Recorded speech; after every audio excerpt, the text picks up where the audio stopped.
The Soul of the Great Bell by Lafcadio Hearn. The water clock marks the hour in the Dazhong Si, in the tower of the Great Bell. Now the mallet is lifted to smite the lips of the metal monster. The vase ups inscribed with Buddhist texts from the sacred Fa Hua King, from the chapters of the holy Ling Yan King. Hear the great bell responding.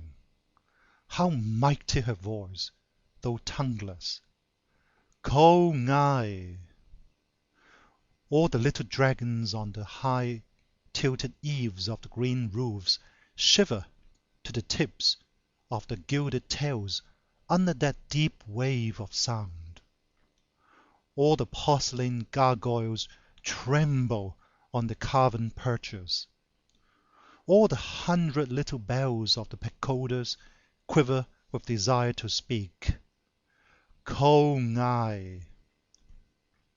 All the green and gold tiles of the temple are vibrating. The wooden goldfish above them are writhing against the sky. The uplifted finger of Fo shakes high over the heads of the worshippers through the blue fog of incense. Ko Ngai! What a thunder tone was that! All the lacquered goblins on the palace cornices wriggle their fire-colored tongues. And after each huge shock, how wondrous the multiple echo and the great golden moan, and, at last, the sudden sibilant sobbing in the ears when the immense tone faints away in the broken whispers of silver, as though a woman should whisper, Hiai. Even so the great bell bath sounded every day for well nigh 500 years. Ko Ngai! First with stupendous clang, then with immeasurable moan of gold, then with silver murmuring of Hiai. And there is not a child in all the many-colored ways of the old Chinese city who does not know the story of the great bell, who cannot tell you why the great bell says Ko Ngai and Hiai. Now this is the story of the great bell in the Dazhong Si, as the same is related in the Pi Hao Tou Zhong, written by the learned Yu Pao Zhen of the city of Guangzhou Fu. Nearly 500 years ago, the celestially august, the son of heaven, Yong Lo, of the illustrious or Ming dynasty, commanded the worthy official Kuang Yu that he should have a bell made of such size that the sound thereof might be heard for 100 li. And he further ordained that the voice of the bell should be strengthened with brass and deepened with gold and sweetened with silver, and that the face and the great lips of it should be graven with blessed sayings from the sacred books, and that it should be suspended in the center of the imperial capital to sound through all the many-colored ways of the city of Peking. Therefore, the worthy Mandarin Kuang Yu assembled the master molders and the renowned bellsmiths of the empire, and all men of great repute and cunning in foundry work, and they measured the materials for the alloy, and treated them skillfully, and prepared the molds, the lives, the instruments, and the monstrous melting pot for fusing the metal. And they labored exceedingly like giants, neglected only rest and sleep, and the comforts of life, toiling both night and day in obedience to Kuang Yu, and striving in all things to do the behest of the Son of Heaven. But when the metal had been cast, and the earthen mould separated from the glowing casting, it was discovered that despite the great labour and ceaseless care, the result was void of worth, for the metals had rebelled one against the other. The gold had scorned alliance with the brass, the silver would not mingle with the molten iron. Therefore the moulds had to be once more prepared, and the fires rekindled, and the metal remelted, and all the work tediously and toilsomely repeated. The Son of Heaven heard, and was angry, but spake nothing. A second time the bell was cast, and the result was even worse. Still the metals obstinately refused to blend one with the other, and there was no uniformity in the bell, and the sides of it were cracked and fissured, and the lips of it were slacked and split asunder, so that all the labour had to be repeated even a third time, to the great dismay of Kwang Yu.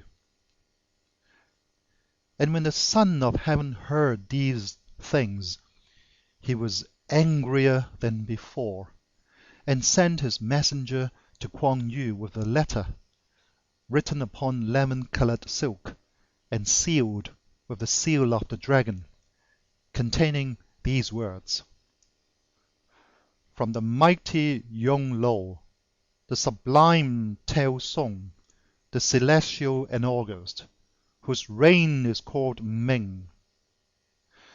To Kwang Yu the Fu Yin, twice thou hast betrayed the trust we have deigned graciously to place in thee. If thou fail a third time in fulfilling our command, thy head shall be severed from thy neck. Tremble and obey. Now Kwang Yu had a daughter of dazzling loveliness, whose name, Ko Ngai, was ever in the mouths of poets, and whose heart was even more beautiful than her face. Ko Ngai loved her father with such love that she had refused 100 worthy suitors rather than make his home desolate by her absence. And when she had seen the awful yellow missive, sealed with the dragon seal, Saya fainted away with fear for her father's sake. And when her senses and her strength returned to her, she could not rest or sleep for thinking of her parents' danger, until she had secretly sold some of her jewels, and with the money so obtained had hastened to an astrologer, and paid him a great price to advise her by what means her father might be saved from the peril impending over him. So the astrologer made observations of the heavens, and marked the aspect of the silver stream, which we call the Milky Way, and examined the signs of the zodiac, the Huang Tao or Yellow Road, and consulted the table of the 5 Hin, or principles of the universe, and the mystical books of the alchemists. And after a long silence he made answer to her, saying, Gold and brass will never meet in wedlock. Silver and iron never will embrace until the flesh of a maiden be incited in the crucible, until the blood of a virgin be mixed with the metals in the fusion. So Ko Ngai returned home sorrowful at heart, but she kept secret all that she had heard, and told no one what she had done. At last came the awful day when the third and last effort to cast the great bell was to be made, and Ko Ngai, together with her waiting woman, accompanied her father to the foundry, and they took their places upon a platform overlooking the toiling of the moulders and the lava of liquefied metal. All the workmen wrought their tasks in silence. There was no sound heard but the muttering of the fires, and the muttering deepened into a roar, like the roar of typhoons approaching. And the blood-red lake of metal slowly brightened like the vermilion of a sunrise, and the vermilion was transmuted into a radiant glow of gold, and the gold whitened blindingly like the silver face of a full moon. Then the workers ceased to feed the raving flame, and all fixed through eyes upon the eyes of Kuang Yu. And Kuang Yu prepared to give the signal to cast. But ere ever he lifted his finger, a cry caused him to turn his head, and all heard the voice of Ko Ngai sounding sharply sweet, as a bird's song above the great thunder of the fires. For thy sake, O my father! And even as she cried, she leaped into the white flood of metal, and the lava of the furnace roared to receive her, and spattered monstrous flakes of flame to the roof, and burst over the verge of the earthen crater, and cast up a whirling fountain of many-colored fires, and subsided quakingly, with lightnings and with thunders and with mutterings. Then the father of Ko Ngai, wild with his grief, would have leaped in after her, but that strong men held him back, and kept firm grasp upon him until he had fainted away, and they could bear him like one dead to his home. And the serving woman of Ko Ngai, dizzy and speechless for pain, stood before the furnace, still holding in her hands a shoe, a tiny dainty shoe, with embroidery of pearls and flowers, the shoe of her beautiful mistress that was.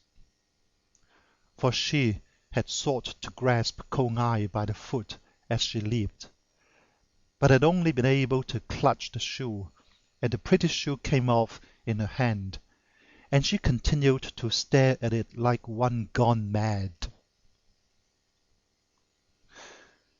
But in spite of all these things, the command of the celestial and august had to be obeyed, and the work of the molders to be finished, hopeless as the result might be. Yet the glow of the metal seemed purer and whiter than before, and there was no sign of the beautiful body that had been entombed therein. So the ponderous casting was made, and lo! when the metal had become cool, it was found that the bell was beautiful to look upon, and perfect in form, and wonderful in color above all other bells. Nor was there any trace found of the body of Ko Ngai, for it had been totally absorbed by the precious alloy, and blended with the well-blended brass and gold, with the intermingling of the silver and the iron. And when they sounded the bell, its tones were found to be deeper and mellower and mightier than the tones of any other bell, reaching even beyond the distance of 100 li, like a pealing of summer thunder, and yet also like some vast voice uttering a name, a woman's name, the name of Ko Ngai. And still, between each mighty stroke, there is a long, low moaning heard, and ever the moaning ends with a sound of sobbing and of complaining, as through a weeping woman should murmur, "Hiai." And still, when the people hear that great golden moan, they keep silence.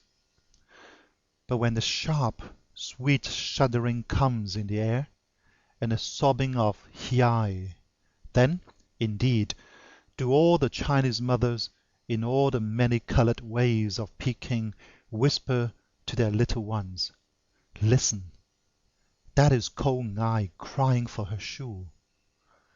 That is Ko Ngai calling for her shoe."